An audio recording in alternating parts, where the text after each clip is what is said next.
Hindi man makabalik sa NBA ang Tanzanian player na si Hashim Thabit. Biyaya o blessing naman daw para sa kanya na makapaglaro para sa isang koponan dito sa Pilipinas. Makitama po muna tayo kay Sports at si Chino Trinidad.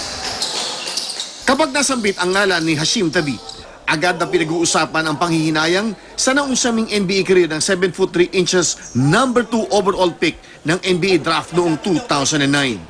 Ngunit kung ang tubong Tanzania ang tatanungin, masaya siya sa naabot sa kanyang basketball career. Walang bahid ng pagkadismaya sa kinahinatnan ng NBA career kumpara sa mga kasabayan sa NBA class of 2009 gaya ni na Steph Curry at James Harden. There's no reason for me to be bitter. You know, where I come from, I didn't see all this coming, you know. So everything is happening is extra.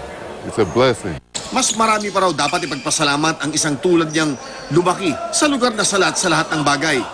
Sa Tanzania, ultimo tubig na maiinom ay minsan wala sila.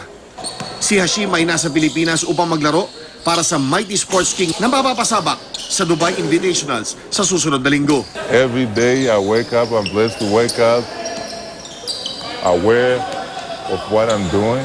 Get off bed, I'll say I'm going to the gym in the Philippines to work on my game. That's a blessing. A whole lot of people didn't get to wake up this morning. Mula sa mga nagniningning na court sa NBA, napadpad sa isang maliit na gym sa Makati ang minsang inakala ng Memphis Grizzlies na future ng kanilang NBA franchise. Pero nauwi sa NBA D-League at ngayon maglalaro bilang import ng commercial team. We can always learn. We never stop learning, especially with the traveling, the music being the first time to come to play here in Manila, the first time to ever play outside the U.S. This is a blessing, and I believe it's part of my journey. Chino Trinidad Aguduto, 24 Oras.